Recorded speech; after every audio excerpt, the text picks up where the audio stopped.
Hello, everybody. Welcome to our last Scholar Symposium event of the school year. I am Sarah Juliette Lauro, for those of you who don't know me, and I teach in the Department of English and Writing. And now I'm very happy to turn things over to our Professor of Communication, Dr. Aisha Menzis, to give our introduction.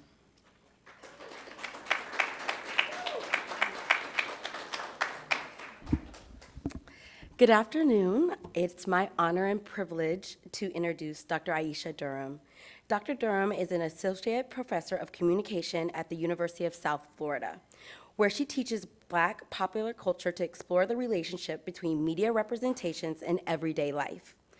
Dr. Durham uses autoethnography, performance writing, and intersectional approaches honed in Black feminist cultural criticism to analyze representations of Black womanhood in hip-hop media. Today, she will be presenting work from her award-winning book, Home with Hip Hop Feminism, Performances in Communication and Culture. So please welcome my academic all-star, Dr. Aisha Durham.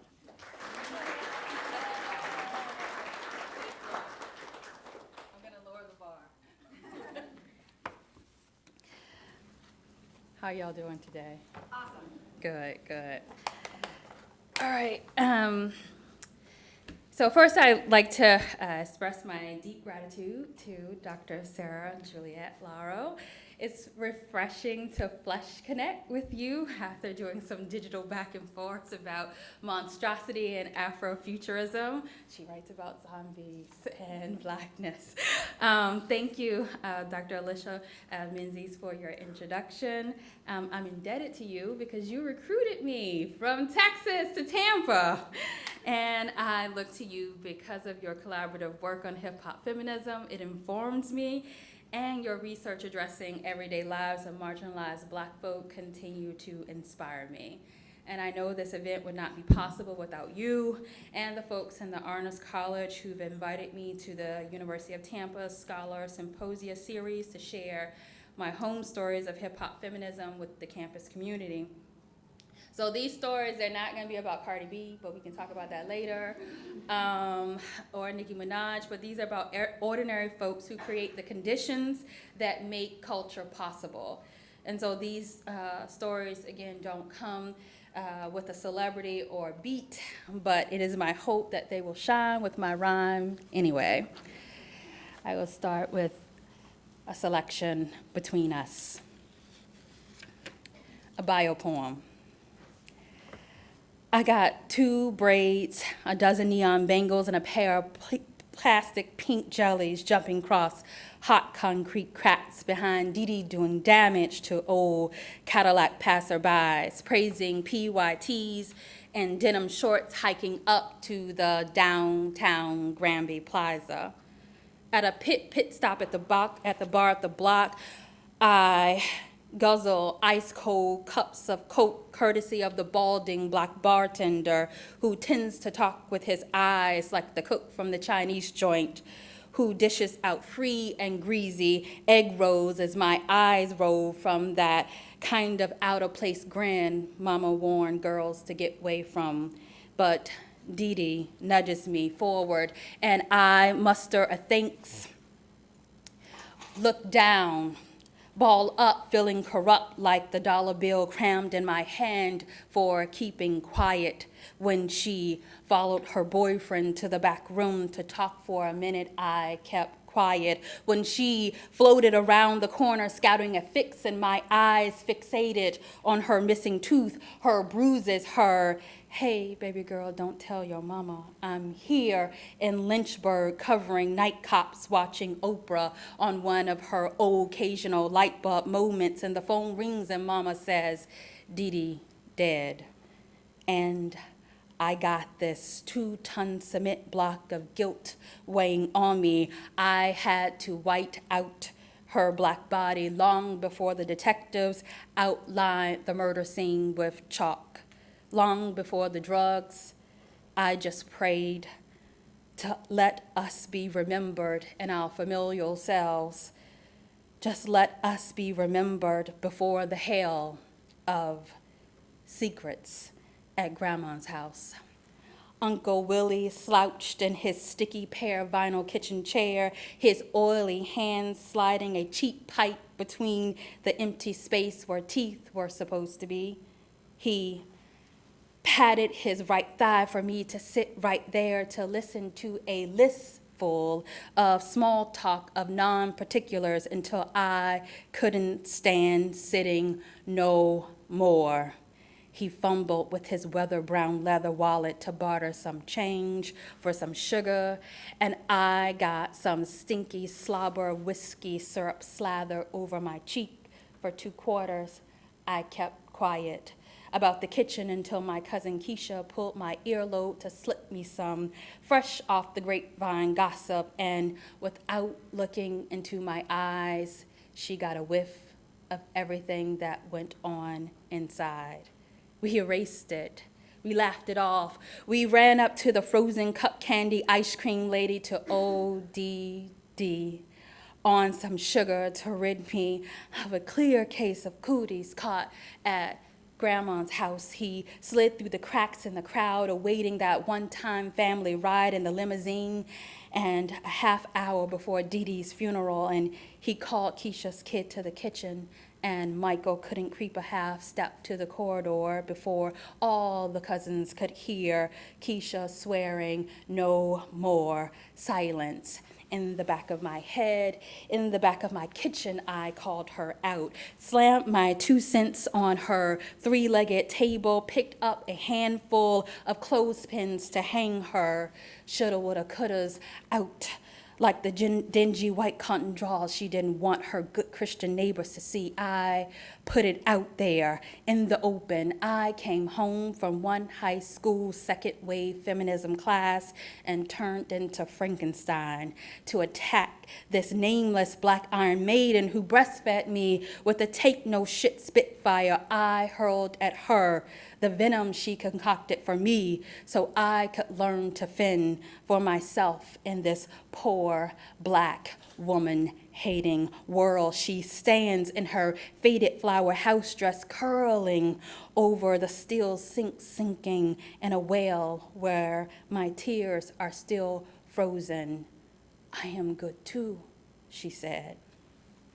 And for the first time, I saw my mother frying fish and chicken, making ends meet, raising funds for school field trips, for better days, for better clothes, for silent nights after she hosted the absolute last Tupperware lingerie dance card house party, still standing all week, working for no pay in my elementary school PTA, doing customer service at a hotel, overworked, underpaid, looking past for promotion, still standing in the kitchen, hot combing, jerry curling, perm pressing black heads before the start of the school work week, still standing to do it all in spite of my apparent misfortune to have mistaken her for some kind of Mary superwoman. Sojourner Truth, I am your mother, the one who can save you from yourself on the block. Tim's gets scuffed. White tank tops get tucked inside name brand boxers, bulging from saggy blue jeans, too small for a hustler's big time dream to live out or outlive the ghetto. Old winos at the corner store wearing brazen block boys. It's a craps game for fools. Rush in love coaxes boy daddy to slang for me, and wee hours of the night to try to buy me on a bus. I can't escape him even as my teeth tear his skin pressed. He slammed me against the kitchen door for refusing a tongue kiss. I see him 8 years earlier over me against a wall under a back porch light showing me his sure thing, spreading his legs, his tongue poking perpendicular to tattooed arms cutting through 90-degree heat, the panting canine nosing up his inner thigh, and Officer Friendly wants to make a fool out of him, ordering him to unbuckle and bend over to check his black ass for crack in front of a gang of onlookers. The boy daddy pulls his head up, fighting his frown for a half smile to show all his boys that the man didn't break him down on the block. homegirls huddle to talk crap and take shots of cheap wine to chase the Uncle Willie boogeyman and the 40-ounce spirits that haunt us. We drink for an excuse to cut a fool, to be the 13-year-old girls we really are. We sit around retelling those remember when stories so much that they turn into project folklore. We camp out on a block like it's a private pajama party. We dig backyard dirt and sift for solid rocks to chalk an elaborate hopscotch sign designed purposefully all night to play. We promise one day that we'll get over those days when when the street lights come home on and Niecy don't have to rush home to watch JJ and DeMonte, when Miss Joanne signs up for another night nurse shift duty, when Mika don't have to throw on some beans and franks and bologna and oodles and noodles on the stove for her sister, when Miss T wants to be Miss MIA, when we don't have to hunt down Trina's daddy at the bootleggers because we know he'll blow it all on brandy in a heartbeat. And in 10 years, we'll retell these stories like we heard them for the first time,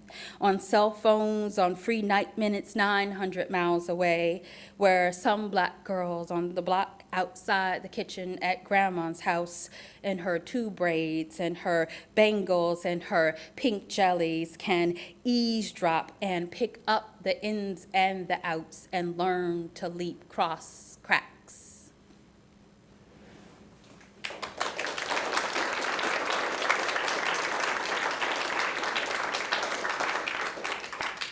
Long before I began crafting academic cultural critiques, I simmered slow-cooked city-country hours in Tidewater, penning project girl poetry to write hip-hop feminist refrains and Hooks' home place. Wordsmithing opened unimaginable possibilities for the daughter of an American apartheid-era domestic cum hotel help. Where I book-bad pour pithy words to prose intersectional power, I was gifted whitewashed lenses and white tokens of exceptional blackness, which aimed to uproot me from the very creative, politically inventive black knowledge communities that created me. Unmoved, I remained grounded. I remembered, I embodied home.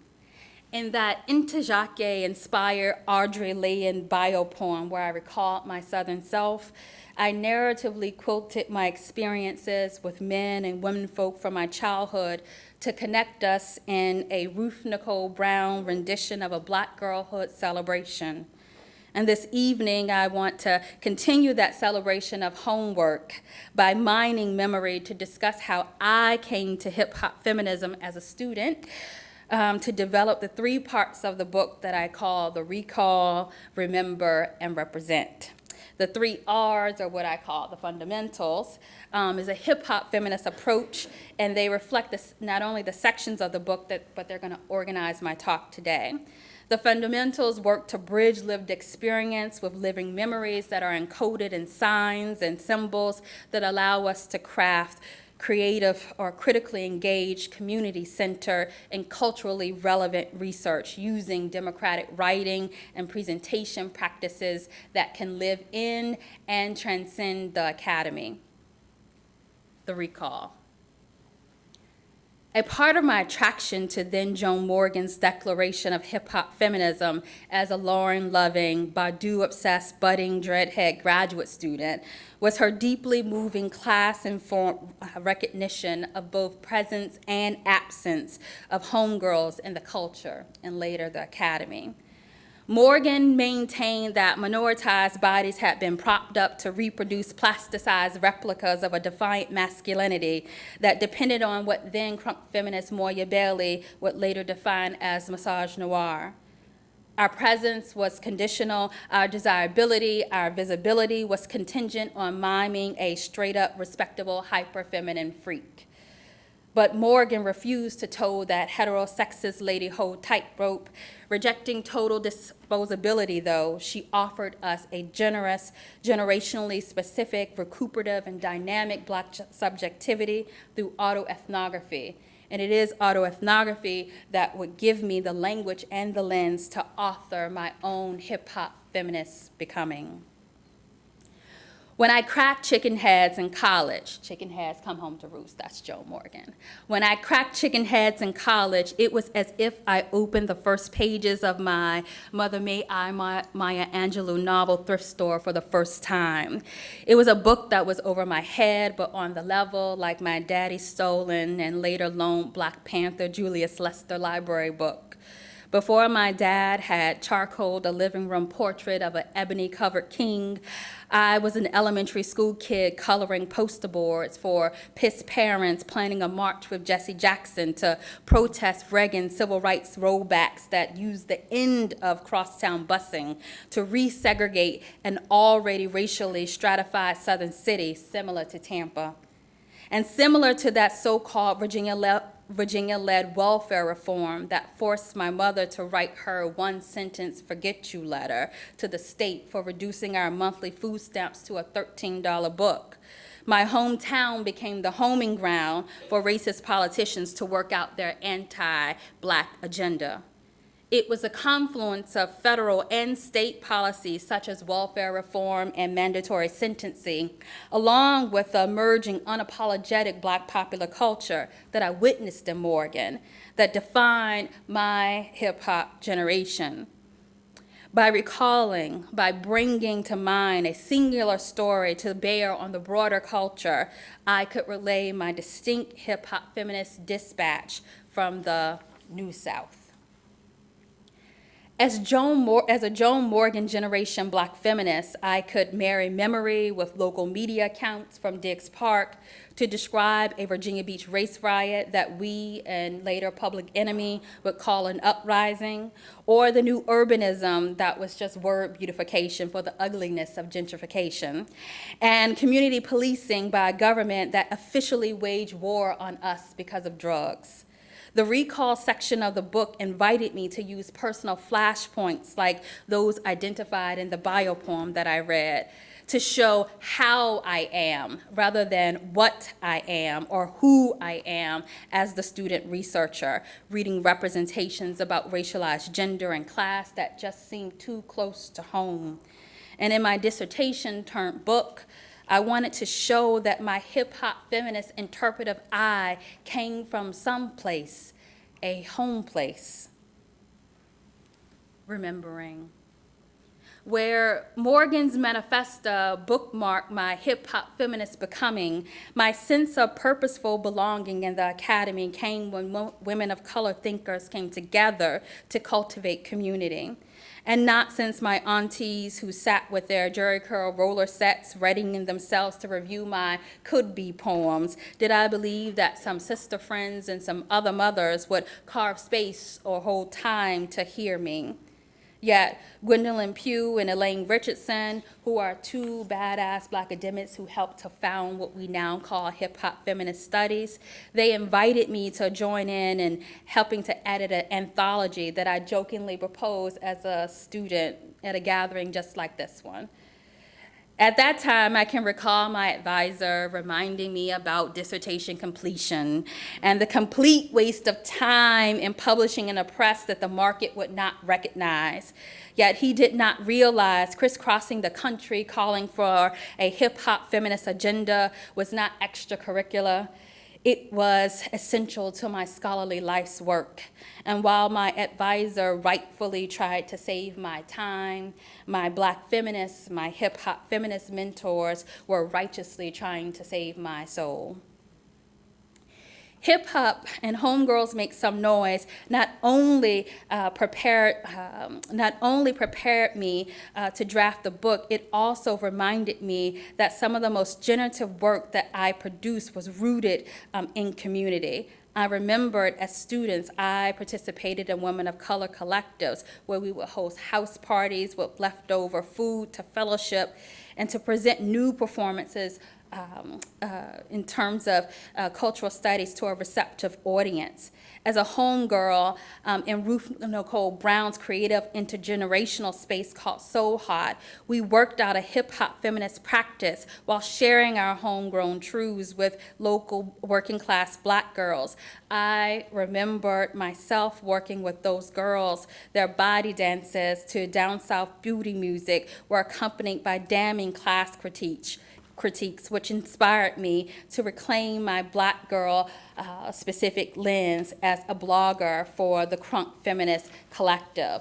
And in doing so, I was able not only, and I'm just gonna freestyle from here, I was able to not only think about how I could create the words that will allow me to be able to reel in readers just using 600 words, or to make age-appropriate media literacy projects from people who were girls who were in grammar school to college co-eds that will allow me to think about the ways in which I wanted to reach an audience. And I remembered those ways of Black technologies of survival. I also thought about what are the ways and what are the forms by which I wanted to share. I wanted to have words that would have meaning, that could speak to both the head and the heart. And so I thought, and I considered form. I thought that form would be the way in which I could reach audiences who may not have the formal access to walk in this room, who may not have access to the academy. And so in some way, hip hop became that space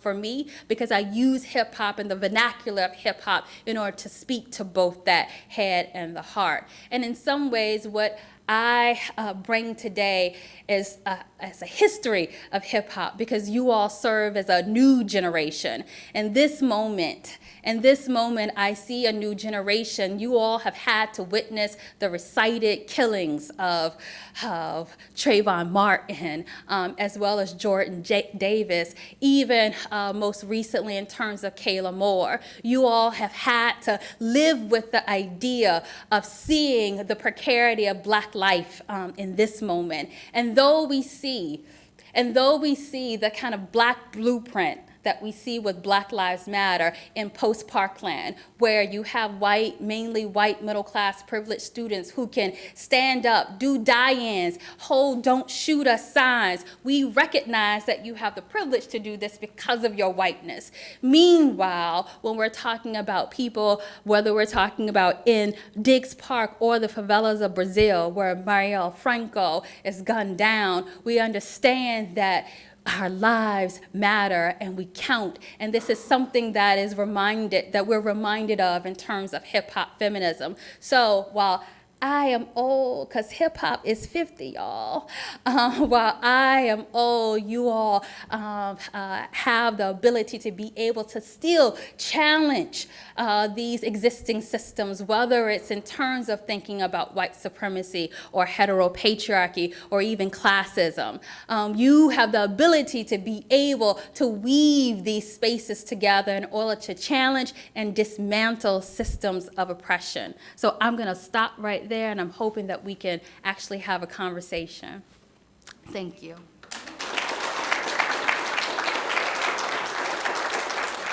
And we can talk about Cardi B and stuff now, if you want. I'm going to let you field your own questions. Is that cool? Questions or comments? I can start us off. Okay.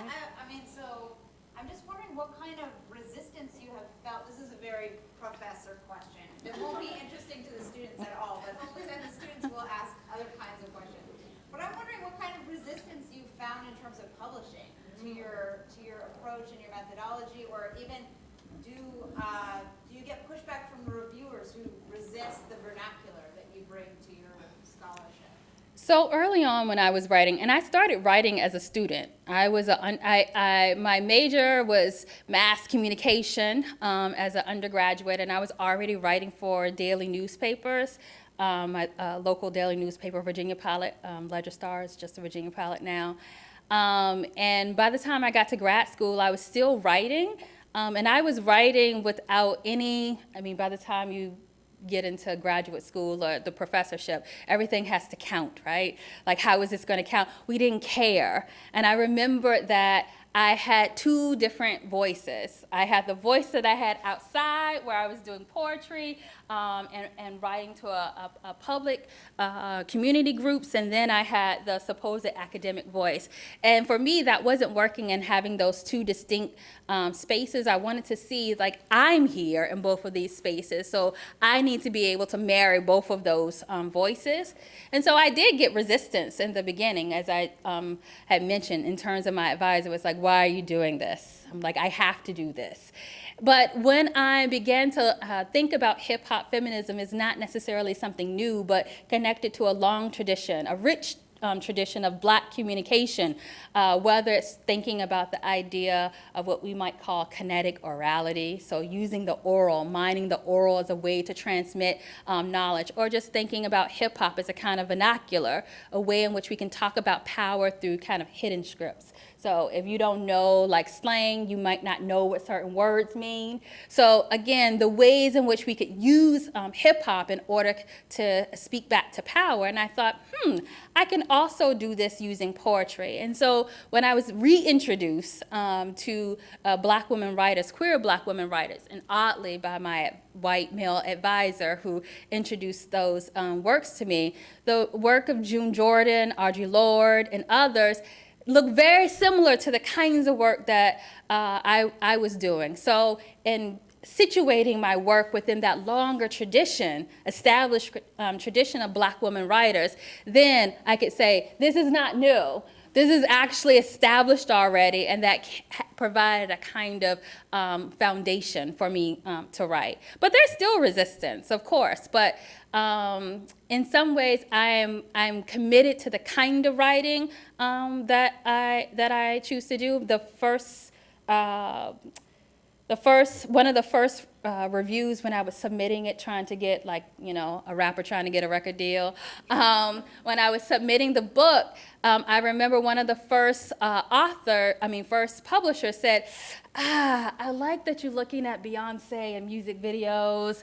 I like that you're talking to people and doing the audience study, but what's all this other stuff? It just looks like 3 different voices. And I said, I want all of them. I want all of them to stand together. And it was, that was an academic press. And I thought that the academic press would not necessarily be receptive, so I deliberately chose a trade publication. One, because they would value the different voices that I had in the book, and 2, because it could reach a broader audience. So I usually say I don't write things that my mom couldn't read. And it doesn't mean that she has to know what epistemology means or those words, but if I were to recite something and she's like, I'm feeling it, then that works for me, and that's how I actually write. I write in a way in which you may not get all of it, but you may have a feeling once you move away from it. So I still get resistance, but again, I'm committed to the work.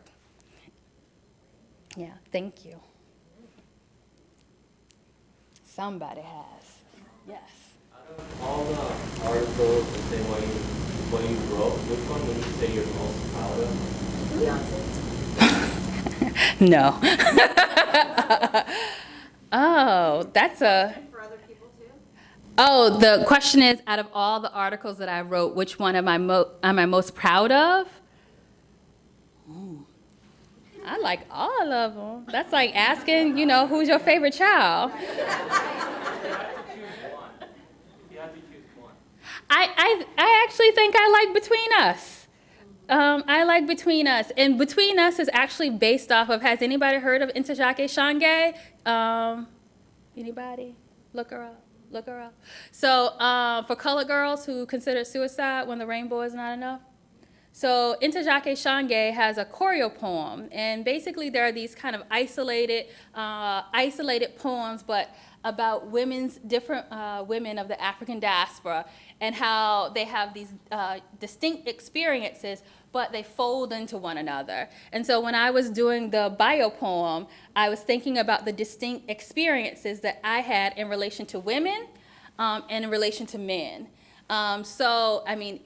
if I was performing without this, I would just stand and I would turn, because that would be my relationship to the different experiences. And so what I read to you in the beginning were 5 different poems, but they were 5 poems that were weaving in and out in terms of space and time. So, and that poem is a story of my life, but a story of my life that is then placed in poetics. And there's one thing in terms of, and I'm going to go back to Audre Lorde. She seems to be present in this space in this time. But there's a way in which Audre Lorde talks about poetry as a distillation of experience. She suggests that poetry has a way of bringing to mind and bringing to bear experiences that cannot be digested in prose, that cannot be digested in other forms. And so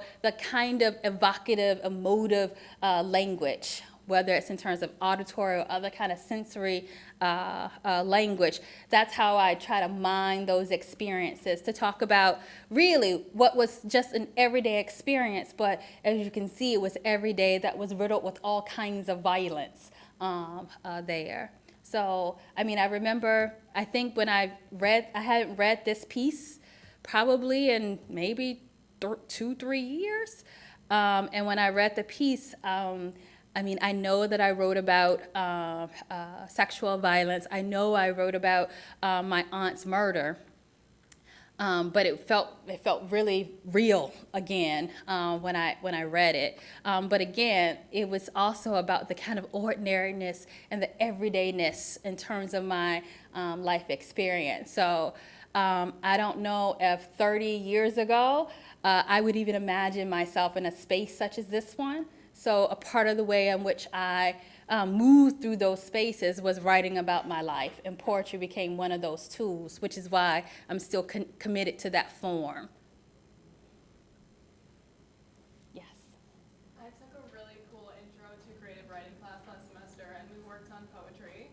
We kind of decided that with a poem, it's more about like how it makes you feel and everything. But I know you mentioned with your poem, you mentioned your aunt's death and you mentioned your life. Could you like sum that up to me? Because it was a great poem, but I just want to make sure that I'm like understanding your message. See, but what do you feel from the message? I felt like it was just very powerful. It was very moving. Mm-hmm. But that's the cool thing about poetry is sometimes you're not sure of why. Mm-hmm. You know what I mean? Mm-hmm. Well, I mean, in the poem, I do. I do mark the moment in terms of my aunt was a substance abuser, but she was also my mentor. So everywhere she went, I went. Everywhere she kind of, even in places where I was not supposed to be, I was there because I looked up to her. And so it was almost, there's that moment when I say, you know, she was scouting a fix and I fixated on her missing tooth.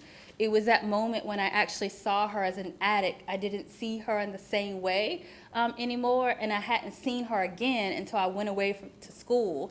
And I actually went away to school, and that's when I got the call.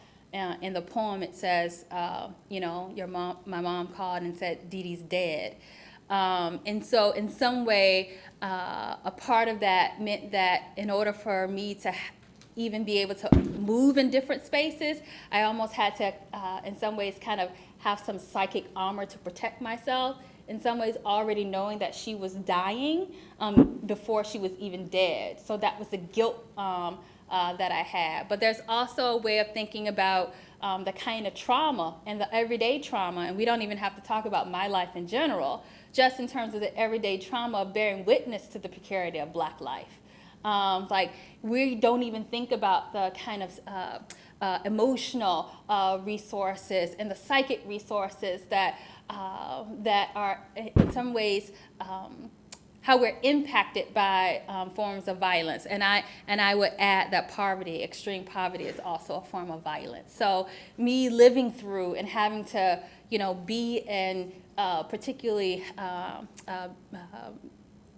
privileged class spaces, but at the same time dealing with the reality in some ways at home or back home. There, you had your hand up. Yeah, you mentioned earlier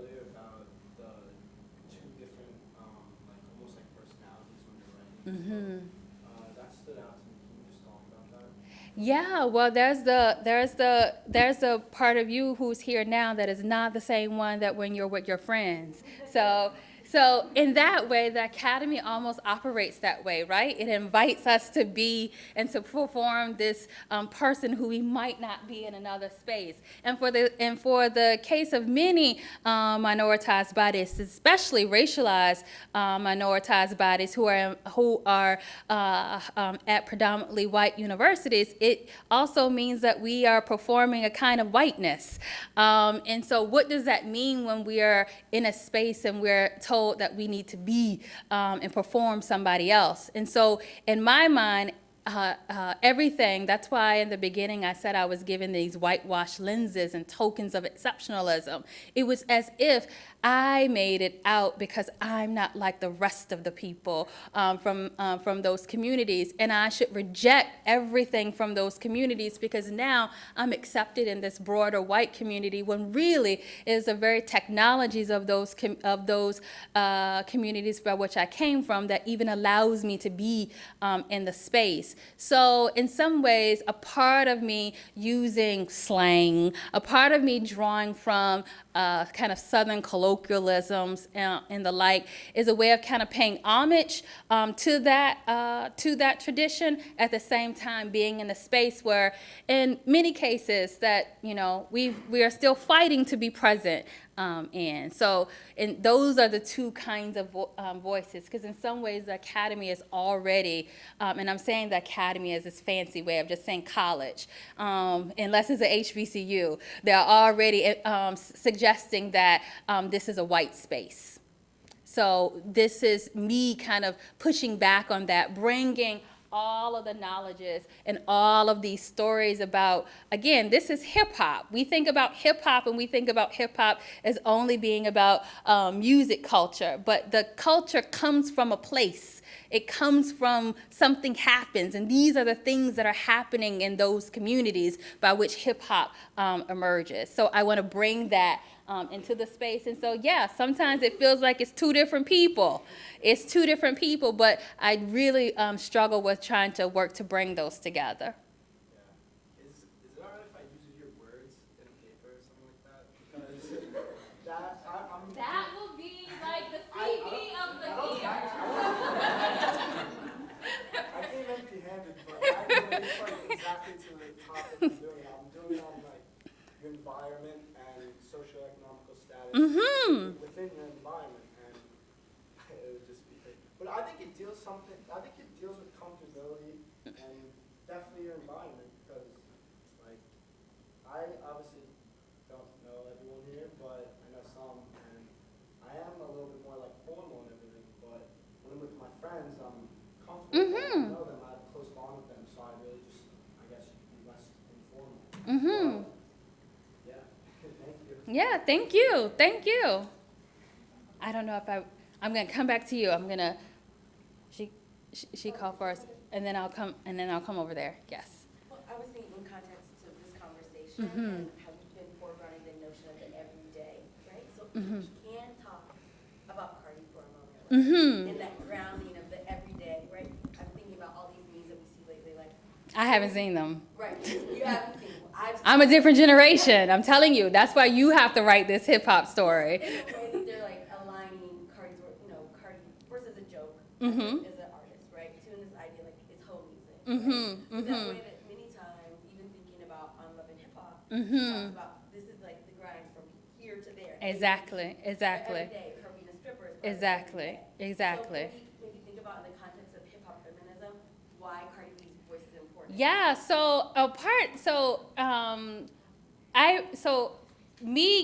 walking into this space that now would be called hip hop feminism came about through a lot of activist work, and not in terms of like broad strokes of marching, although that did take place, but even something small as going to the club and standing in front of the DJ when he played music that I thought that I did not want to hear, and put an X in the air, like, no, this is not happening.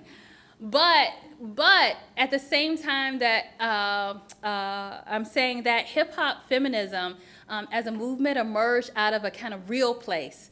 In some ways, you all may be too young to remember, but BET, for example, BET would have like gospel hour, and then right after gospel hour, sometimes without commercials, it was BET Uncut.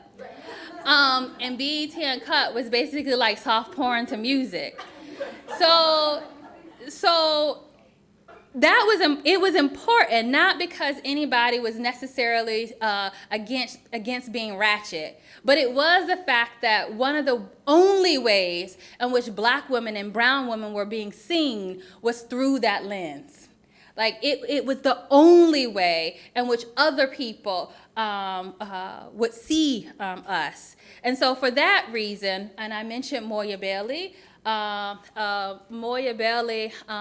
others staged protests. I remember when we went to, there's a annual convention, it's the Hip Hop Political Convention, and we wanted to have something about gender politics. They're like, oh, this is about hip hop, it's not about gender. We gotta save all the people. And we have to remind them that women are people too. So the fact that Cardi B exists is because of all of this other kind of work. But she also exists in the same way in which I'm talking about a classed way of thinking about hip hop. Because oftentimes we think about women in hip hop in terms of a kind of respectability. And I'm saying a kind of respectability that only allows for hip hop if it's speaking about the kind of collective we, meaning black women stand behind and let's support black men. And it's very straight, it's very cisgender, and it does not account for other ways of being and navigating the world. So in some ways, what Cardi B reminds us of as the old Lil' Kim, not new Lil' Kim, but the old Lil' Kim, because in a space like the club or the strip club, there's a space in which you still could have speaking back to power. And what Cardi B represents is kind of the retro Lil' Kim in speaking back, because they're not gonna play Queen Latifah, they're not gonna play Lauryn Hill in the club. They're gonna play Lil' Kim and Trina if you're in the South. So that's who they're gonna play, but using the same kind of language that men use in order to speak about women's experiences, it resonated with me and a lot of other working class folks. So sometimes when I see the criticism of Cardi B, it's really a class discussion. It's really a class discussion about who gets to occupy that space. But, you know, if you ask me, Akur Naru, that's my favorite artist, or Rhapsody. So if you haven't heard of Rhapsody or Akur Naru, then you should listen to those. In addition to Cardi B, but those are two other ones. So those are some of my famous MCs. But yeah, I think it's a class critique. And I've talked about Beyonce in terms of that, because I think sometimes Beyonce minds working class black girl culture. As much as I love Beyonce, do not throw tomatoes at me. As much as I love Beyonce, I also know that she in some ways understands black working class culture, and she uses that in order to and sometimes make herself more relevant. She's wonderful. Again, don't throw tomatoes. But I'm talking about in terms of a class critique, because, you know, she comes from straight upper middle class. And so for her to then reclaim ratchetness is a way of reclaiming a kind of class politic, which we already see present in Cardi B.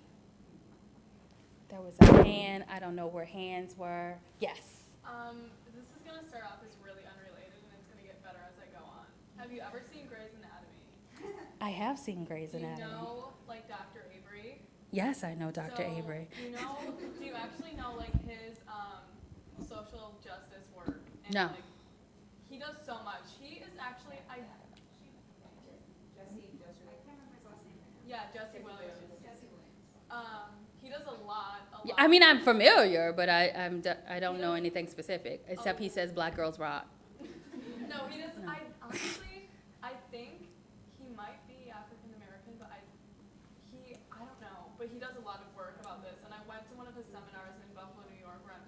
And he said something that really I think about literally almost every day. He said, like, white culture and how popular it is. He said so much of that actually comes from Black culture. And I really realized, like, wow, that's so true. And I see, like, people's mannerisms and all the cool new trends, and I'm like, and people are still racist. And I'm like, do you not see where Yeah. that's from? If you could say if you just loved or was near or with the Black person, we wouldn't have colonialism. Now would we? That's a whole other thing. But the history of American culture actually comes out of the performance of Blackness. For example, minstrelsy shows, you know, blackface, not what Syracuse fraternities are doing now, but blackface actually comes out of that. And there are two traditions in terms of thinking about blackface. One was when you had Jewish Americans and Irish Americans who were doing it because they saw their own exploitation by looking at enslaved Black people, and they were doing it as a way to show solidarity. Like, this is how I understand my own suffering. I understand it through your Black exploitation. Through your Black suffering, I understand mine. And then there's the way in which we understand it now, that it's just in terms of reinforcing stereotypes in order to prop up white supremacy. So there are two different ways in thinking about that. But everything from the blues, rock and roll, which is Black, I'm sorry to break it to people. I tell people in my Black popular culture class all the time, and Tharp is just getting into the Rock and Roll Hall of Fame. I'm like, but she invented it, Black woman.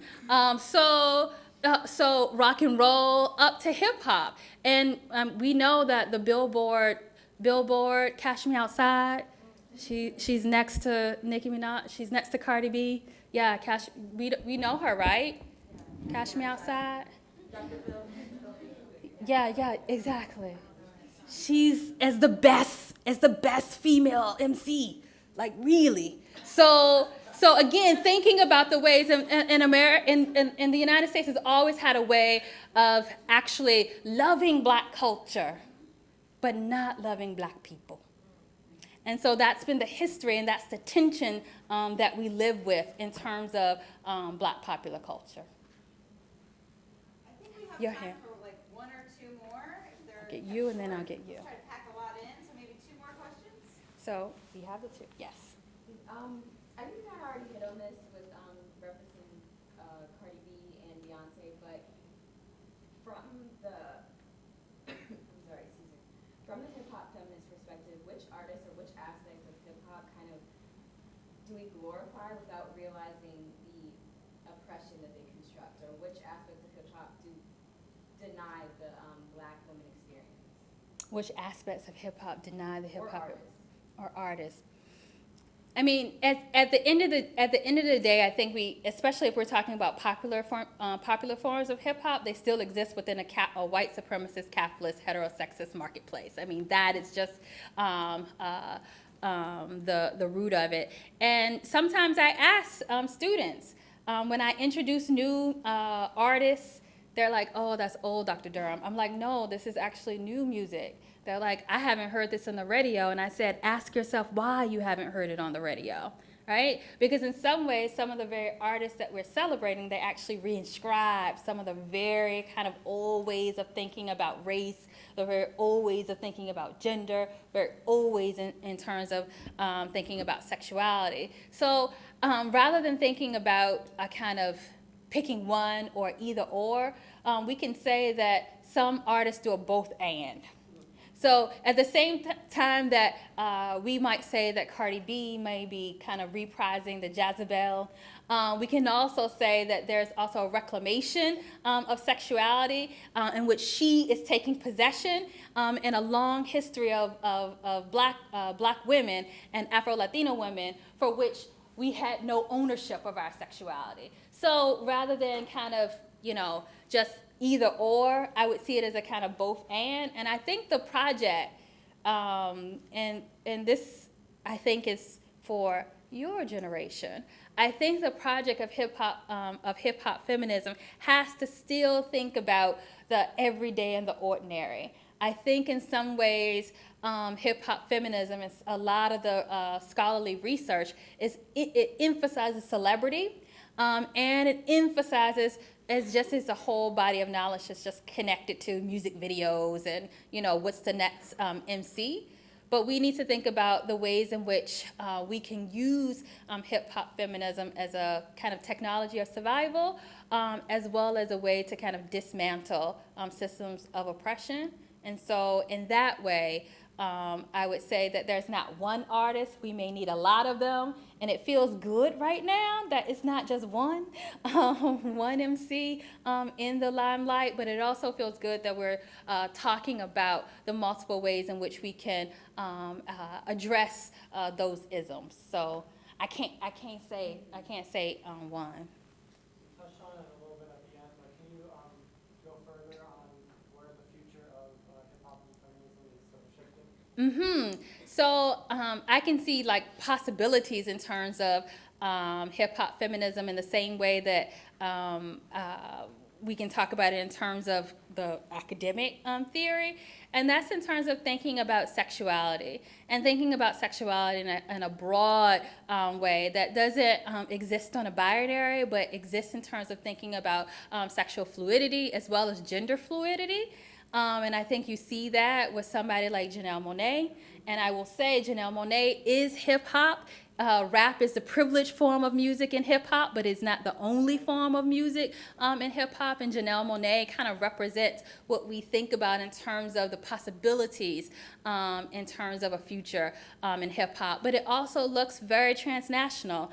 A lot of the work that's being done today takes a kind of global and transnational perspective, with the understanding that hip hop was always already transnational, but thinking about people like Shadia Mansour, or thinking about people who are enacting hip hop outside the context of the United States is also important in terms of the future.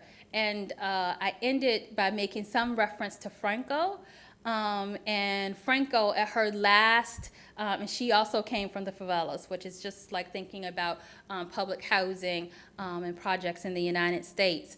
One of her last public readings was a recitation of Audre Lorde.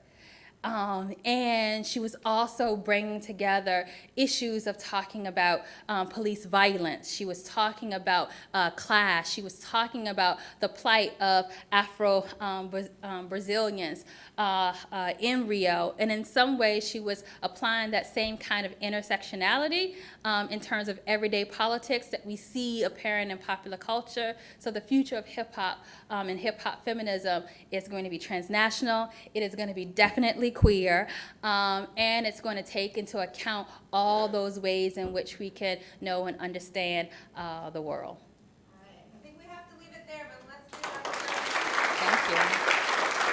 Thank you.